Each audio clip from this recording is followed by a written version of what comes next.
Hello বন্ধুরা, কেমন আছেন সবাই? আশা করছি ভালো আছেন। এমটেকের আরো একটি নতুন ভিডিওতে আপনাকে স্বাগত জানাচ্ছি। মাহি মহিউদ্দিন।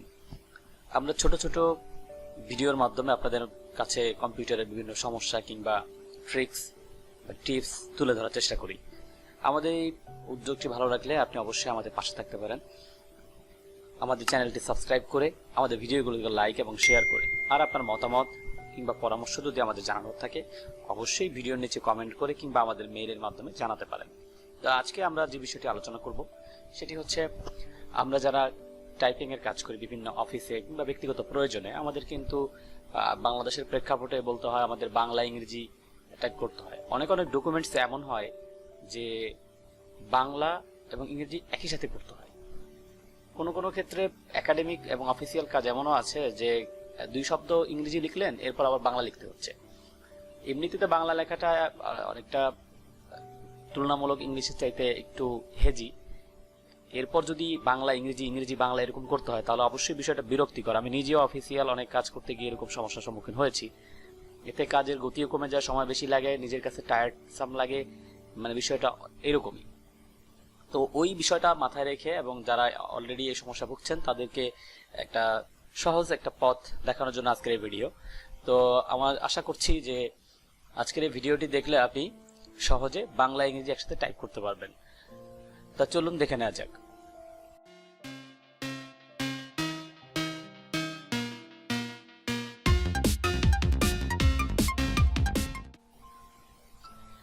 দর্শক, আমরা একটা ডকুমেন্ট যদি ওপেন করি, সেখানে আমরা যেটা বলছিলাম যে আমি ধরেন টাইমস নিউ রোমান একটা ফন্ট দিয়ে ইংরেজি টাইপ করি। তো আমরা কি করবো, সেটাকে সিলেক্ট করতে হবে।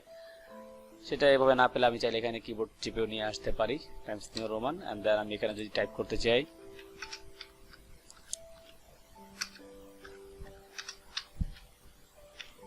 তো লেখার পরে যদি আমি এখানে বাংলা লিখতে চাই, আবার কি করতে হবে? বাংলা লিখতে হলে এখানে প্রথমে ক্লিক করে আমাকে যে ফন্ট সেটাকে সিলেক্ট করে দিতে হবে, এন্ড দেন আমি কন্ট্রোল অল্টার বি অথবা এখানে ক্লিক করে, এটা অনেকে কন্ট্রোল অল্টার বি দিয়ে করেন, জাস্ট বোঝানোর জন্য এখানে ক্লিক করলাম। তো এই যে দুইটা কাজ। এখন আপনি কন্ট্রোল অল্টার বি দিয়ে তো আপনি বিজয়ের যে ক্লাসিকে নিয়ে গেলেন, কিন্তু এই যে ফন্ট সিলেক্টটা, আপনি এখানে ফন্টে যাবেন, ক্লিক করে আপনার ফন্টকে চুজ করবেন, দেন আবার ফিরে আসবেন। এই যে বিষয়টা যদি আর একটু সময় কম লাগে বা যদি কিবোর্ড থেকে করা যায় একটা দুইটা বাটন প্রেসের মাধ্যমে, তাহলে অবশ্যই জিনিসটা সহজ হবে। তো আমরা এইভাবে যদি ম্যানুয়ালি আগের সিস্টেম আমরা সিলেক্ট করি, দেন আমরা যদি বাংলা লিখি,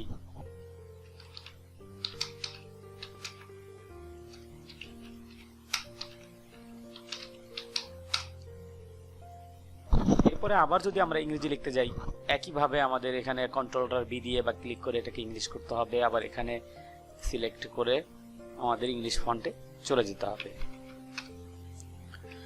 এই যে বিষয়টা আশা করি বুঝতে পেরেছেন। তো আমরা চাচ্ছি কি, আমরা একটা সহজ পথ যার মাধ্যমে বাংলা থেকে ইংরেজি, ইংরেজি থেকে বাংলা সহজে চলে যাওয়া যাবে। তো এই কাজটি করার জন্য আমরা যেটা করব, আপনারা বিভিন্ন অফিস ভার্সন, যেমন আমি 2010 দিয়ে এখন কাজ করছি, তো এটার সিস্টেম হচ্ছে দেখিয়ে দিচ্ছি, আপনারা মিলিয়ে নেবেন আপনাদের অন্য ভার্সনগুলোতে, সবগুলো অপশনই পাবেন।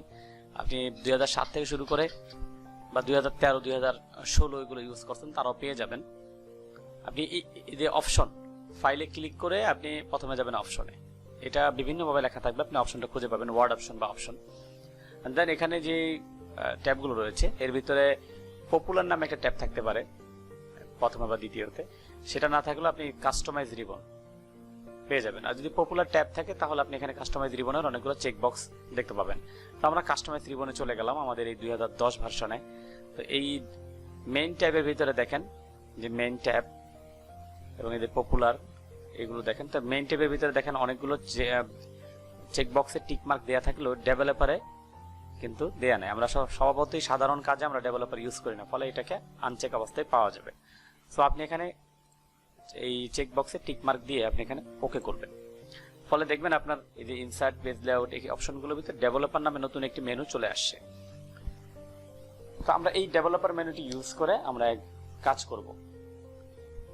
তো প্রথমে আমরা ডেভেলপার মেনুতে যাই, যাওয়ার পর আমরা দেখব সবার লেফট সাইডে কোড নামে একটা সাব মেনু আছে, সেখানে অনেকগুলো অপশন আছে। তার ভিতরে একটা হচ্ছে রেকর্ড ম্যাক্রো। তা আমরা এই রেকর্ড ম্যাক্রোটা ইউজ করব। যারা অলরেডি এই ম্যাক্রো ব্যবহার করছেন তারাও তো এই পর্যায়ে এসে বুঝতে পারছেন আমরা কি করতে চাচ্ছি। আমরা ডিজিটাল রেকর্ড তৈরি করব আমাদের কাজের, এবং একটা কমান্ড সেট করব, কিবোর্ড থেকে একটা শর্টকাট সেট করব, ফলে আমরা কিবোর্ডের ওই কমান্ড যদি আমরা ইউজ করি, প্রেস করি, তাহলে আমাদের সেই রেকর্ডেড ফাংশনগুলো চালু হবে। তো প্রথমে এই কাজের জন্য আমরা রেকর্ড ম্যাক্রোতে ক্লিক করব, ফলে একটি নতুন ম্যাক্রো নেম চাইবে। এখানে এই নেমের জায়গায় আপনি যে কোনো নেম দিতে পারেন, অথবা ম্যাক্রো 1ও থাকতে পারে। আমি আমার কাজের সুবিধার জন্য ম্যাক্রোগুলো যেখানে সেট থাকবে আমি সেখানে লিখলাম বাংলা। তো বাংলা আপনি কোন কাজে ইউজ করবেন, আমি বাটন না কিবোর্ড, আমি কিবোর্ডের কাজে ব্যবহার করব, কিবোর্ড শর্টকাট দিয়ে ব্যবহার করব। সো কিবোর্ডে ক্লিক করে দিলাম। এন্ড দেন এখানে যে অনেকগুলো অপশন আছে তার বাইরে অটোমেটিক্যালি দেখবেন এখানে আপনার বাই ডিফল্ট এখানে ব্লিঙ্কিং করতেছে প্রেস নিউ শর্টকাট কি। তো এখানে হচ্ছে আপনি কোন শর্টকাট দিয়ে আপনি ইউজ করতে চাচ্ছেন। যেহেতু আমরা মাউসের ঝামেলা দিতে চাচ্ছি না, সো আমরা কিবোর্ডের একটা শর্টকাট তৈরি করি, যেমন কন্ট্রোল এস দিয়ে সেভ, কন্ট্রোল ভি দিয়ে পেস্ট, কন্ট্রোল সি তে কপি, এগুলো তো রয়েছেই। সো আমি আনকমন একটা ইউজ করব, যেমন ধরেন কন্ট্রোল এবং 4 দিলাম।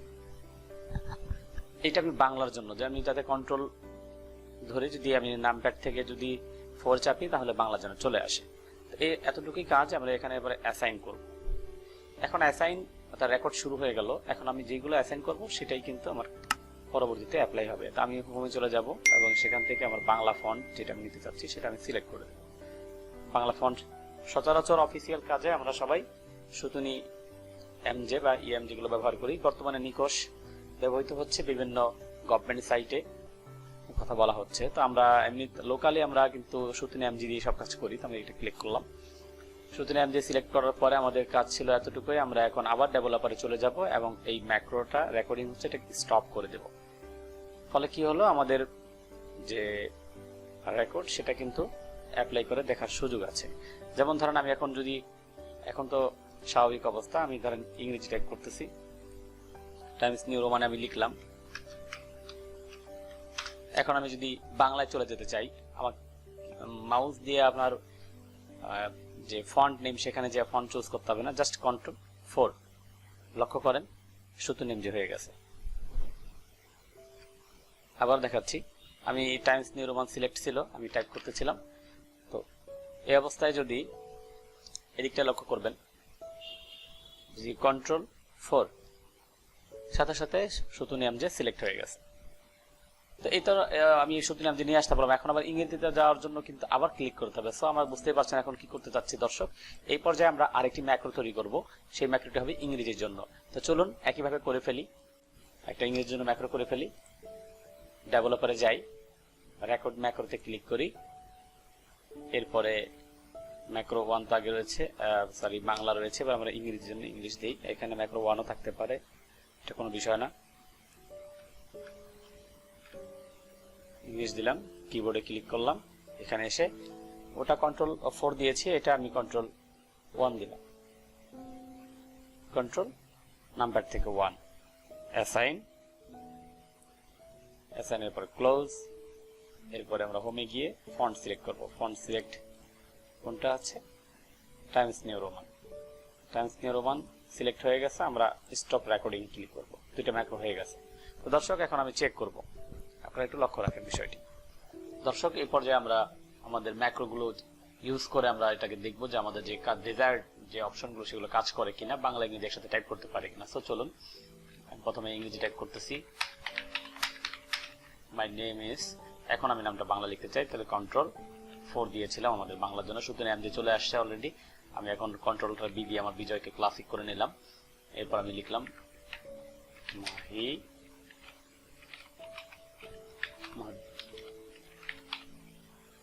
হোয়াটএভার, আমি যাই হোক টাইপ করলাম। আবার যদি ইংরেজিতে চলে যেতে চাই তাহলে আমি কন্ট্রোল 1, এবার কন্ট্রোল বি দিয়ে আমি ইংলিশে চলে আসলাম বিজয় সফটওয়্যারটিতে। দেন আমি লিখলাম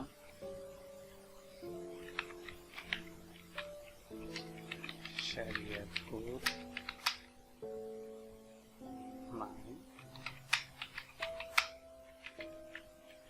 স্ট্রিট। তো দর্শক দেখতে পাচ্ছেন খুবই সিম্পলি আমরা এটা ইউজ করতে পারলাম। তো আশা করছি ভিডিওটি দেখলে আপনারাও এভাবে ব্যবহার করতে পারবেন। যদি কারো ব্যবহার করতে কোনো অসুবিধা হয় অবশ্যই কমেন্ট বক্সে জানাবেন। এছাড়া আমাকে মেইল করতে পারেন mtechcarevideo@gmail.com-এ। তো দর্শক, আপনাদের টেক পণ্যের শুভকামনা করে আজ এখানে শেষ করব। যাওয়ার আগে একটা ছোট রিকোয়েস্ট, যারা আমার চ্যানেলটি সাবস্ক্রাইব করেননি তাদেরকে এখনই সাবস্ক্রাইব করার জন্য অনুরোধ করব। আর ভিডিওটি ভালো লাগলে অবশ্যই লাইক এবং শেয়ার করবেন। ভালো থাকবেন সবাই।